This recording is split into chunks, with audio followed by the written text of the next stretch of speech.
நாடார் சமுதாய பெரியோர்களுக்கும், நாடார் சமுதாய இளைஞர்களுக்கும், நாடார் சமுதாயத்தில் உள்ள மகளிர்களுக்கும், பாண்டியனார் தொழிற்சங்க நிர்வாகிகளுக்கும் மற்றும் நமது சமுதாய தொழிலதிபர்கள் மற்றும் அனைவருக்கும் என்னுடைய வணக்கம். நாடார் மகாஜன சங்கம் சார்பாக வருகின்ற அக்டோபர் 2ஆம் தேதி காந்திஜியினுடைய பிறந்த நாளும் பெருந்தலைவர் காமராஜருடைய நினைவு நாளும் வருகிறது. அந்த நாளில் நமது சமுதாயத்தினுடைய சார்பாக சென்னையில் உள்ள நமது நாடார் மகாஜன சங்கத்தின் நிர்வாகிகள் காமராஜருடைய நினைவில்லத்தில் காலையில் அஞ்சலி செலுத்த இருக்கின்றார்கள். அனைவரும் கலந்து கொண்டு காமராஜருடைய புகழஞ்சலியை செலுத்துமாறும், காந்திஜியினுடைய அவருடைய நினைவில்லத்திற்கும் சென்று அவரையும் நாம் போற்றுகின்ற வகையில் செயல்பட வேண்டும் என கேட்டுக்கொள்கிறோம். அதேபோல் என்னுடைய தலைமையில் கன்னியாகுமரியில் மாலை 5 மணி அளவில் நாடார் சமுதாயத்தினுடைய கன்னியாகுமரி தென் மாவட்டத்தில் இருக்கின்ற நாடார் பெருமக்கள் அனைவரும் காந்தியினுடைய நினைவு மண்டபத்திலும் காமராஜருடைய நினைவு மண்டபம் அஸ்தி வைத்து கரைத்து அங்கே ஒரு நினைவு மண்டபம் கட்டப்பட்டுள்ளது கன்னியாகுமரியில் கடற்கரையில். அதில் நாம் மாலை அளவில் மெழுகுவர்த்தி ஏந்தி ஒரு ஜோதியோடு சென்று அந்த நினைவிடத்தில் நாடார் மகாஜன சங்கம் அங்கு உள்ள மாவட்ட நிர்வாகிகள் அத்தனை பேர்களின் தலைமையேற்று அங்கே செயல்படுத்துகின்ற பணியை செய்திருக்கிறோம். அதில் அனைவரும் நாடார் பெருமக்கள் அனைவரும் வந்து கலந்து கொண்டு சிறப்பு செய்யுமாறு கேட்டுக்கொள்கிறோம்.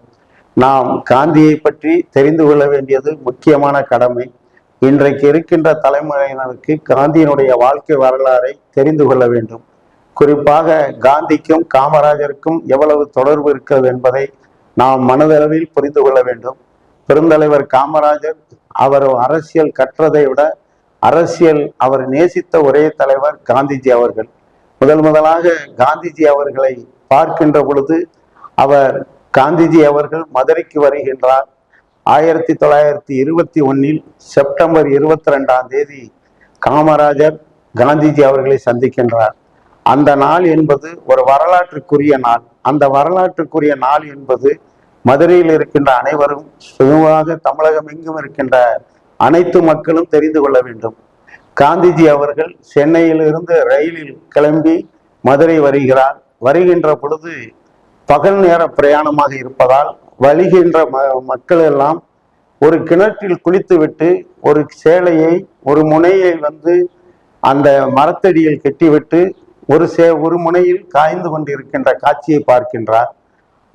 பெண்கள் எல்லோரும் சேலையை குளித்துவிட்டு காய போட்டுவதற்கு ஒரு முனையில் மரத்தடியில் கட்டிவிட்டு தன்னுடைய உடம்பில் சுத்தி கொண்டு நின்று கொண்டிருக்கிறார்கள். அதே போல் ஆண்கள் என்பது ஒரு தலப்பாயோடு ஒரு கோமணத்தோடும் இருக்கின்ற விவசாயியாக இருக்கிறார்கள். இவை அனைத்தையும் ரயிலில் வருகின்ற பொழுது பார்த்து கொண்டே வருகிறார். அவரோடு அன்றைக்கு வருகை தந்த காங்கிரஸ்காரர்களிடம் கேட்கிறார், ஏன் இப்படி நிற்கிறார்கள் என்று. அவர்களிடம் அப்பொழுது சொல்லுகிறார்கள், அந்த பெண்கள் எல்லோரும் விவசாய கூலிகள், ஒரே ஒரு சேலை தான் வைத்திருக்கிறார்கள். காலையிலிருந்து வேலை செய்துவிட்டு மாலை குளித்துவிட்டு அதை உடனடியாக ஈரத்துணியை கட்டக்கூடாது என்பதற்காக மீண்டும் காய வைத்து தன்னுடைய உடம்பில் சுத்தி கொண்டு வீட்டுக்கு செல்வார்கள் என்று சொல்லுகிறார். அதற்கு பின்னர் நேரடியாக காந்திஜி அவர்கள் மதுரையில் வந்து தங்குகிறார். மேலமாசி வீதியில் காந்திஜி அவர்கள் தங்குகின்ற பொழுது மேலே அந்த மாடியில் இருந்து பார்த்து கொண்டிருக்கிறார். காலையில் வண்டி மாடு பத்தி கொண்டு அத்தனை விவசாயிகளும் தன்னுடைய கோமணத்தையும் தலப்பாயும் கட்டி கொண்டு செல்லுகின்ற காட்சியை பார்க்கின்றார். நாம் இந்த காட்சியை பார்க்கின்ற பொழுது நாம் தமிழகத்தை பொறுத்த வரையிலும் துணிக்கும் பஞ்சமா இல்லது விவசாயிகளினுடைய வாழ்க்கை முறையா என்பதை 2 நாள் அவர் மௌன அஞ்சலி செலுத்தி அந்த வீட்டிலேயே மேலமாச வீதியில் தன்னுடைய மௌனத்தின் மூலம் இதற்கு ஒரு கேள்வியை கேட்கிறார். அப்பொழுதுதான் அவர் மனதில் படுகிறது, நமக்கு எதற்கு இந்த கோட்டு சூட் தலப்பா என்பதை யோசித்து நாம் அரை நிவாரண பக்கிரியாக மாறினால் என்ன என்பதை மனதை மாற்றிய இடம் மதுரை. அந்த மதுரையில் மேலமாசி வீதியில் அந்த வீட்டில் இருந்து மாற்றியதால் உடனடியாக அந்த வேட்டி சட்டைகளை கோட்டு சூட்டுகளை கலட்டிவிட்டு காந்திஜி அவர்கள் இன்றைக்கு மதுரையில் இருக்கின்ற காந்தி பொட்டலில் சென்று முதலாக அந்த அரை நிவாரண பக்கிரியாக கையில் கைத்தடியோடு சென்று காட்சியளித்து அன்றைய தினம் சுதந்திர போராட்டத்தை பற்றி பேசுகிறார். அன்றைக்குத்தான் பெருந்தலைவர் காமராஜர் அவர்கள் காந்திஜியை சந்திக்கிறார். அவரிடம் அன்றைக்கு வந்த காமராஜரிடம் வந்த எண்ணங்கள் தூய்மை, எளிமை, நேர்மை இந்த மூன்றையும் காமராஜர் அன்றைக்கு 1921 செப்டம்பர் 22 காமராஜர் காந்தியை சந்தித்த நாளிலிருந்து காந்தியினுடைய பக்தராக மாறுகிறார். காந்தியினுடைய பக்தராக மாறிதான் அவர் விருதுநகரில் பல போராட்டங்களை சந்தித்து சிறைவாசகம் செல்லுகிறார்.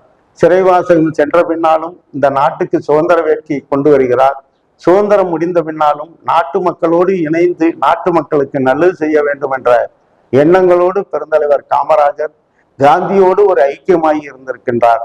அவருடைய வாழ்நாளில் அந்த முழுமையாக ஏற்றுக்கொண்டதில் நாம் ஒன்றை தெரிந்து கொள்ள வேண்டும். காந்தி அவர்கள் உலகமெங்கும் அல்ல, இன்றைக்கு இந்தியாவெங்கும் அல்ல உலகமெங்கும் சொல்லுகின்ற பொழுது மது வேண்டாம் என்று சொன்னார். காந்திஜியினுடைய கொள்கை குடி வேண்டாம் என்று சொன்னார்.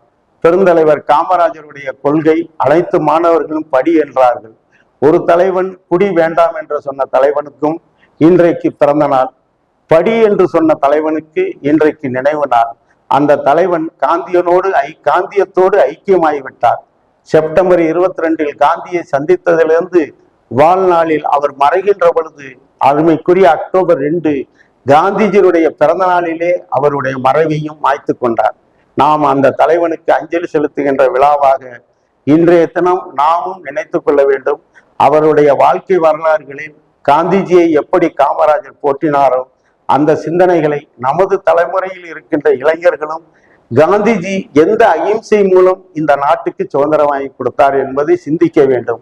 உலகமெங்கும் கத்தியின்றி ரத்தமின்றி போர்கள் புரிகின்ற காலத்தில் அருமைக்குரிய இயேசுநாதருக்கு பிறகும் புத்தருக்கு பிறகும் ஒரு காந்திஜி உலகத்தில் தோன்றி இன்றைக்கு அத்தனை நாடுகளும் காந்திஜியினுடைய சிலைகளை வைக்கின்ற அளவுக்கு தன்னுடைய வரலாற்றில் பதிவு செய்துவிட்டு சென்றிருக்கின்றார் காந்திஜி அவர்கள். காந்திஜி என்பது நமக்கு ஒரு அவதாரம். அவர் அவதாரமாக வந்ததால் தான் இன்றைக்கு உலகமெங்கும் அகிம்சை மூலமும் நாட்டில் எதிரிகளை விரட்ட முடியும் என்ற ஒரு சித்தாந்தத்தை கடைபிடித்திருக்கின்ற ஒரு தலைவர். அதே அகிம்சை மூலம் இந்த நாட்டில் ஒரு சாமானியனும் முதலமைச்சர் ஆகலாம், ஒரு அகில இந்திய காங்கிரஸ் தலைவர் ஆகலாம் என்பதை ஒரு மனதிடத்தோடு அகிம்சை மூலமும் நான் நேர்மையிடமும் வாழ்ந்து காட்டி இருக்கின்றார் காமராஜர் போன்ற தலைவர்கள். அவர்கள் ஏற்றுக்கொண்ட தலைவர் காந்திஜி அவர்கள்.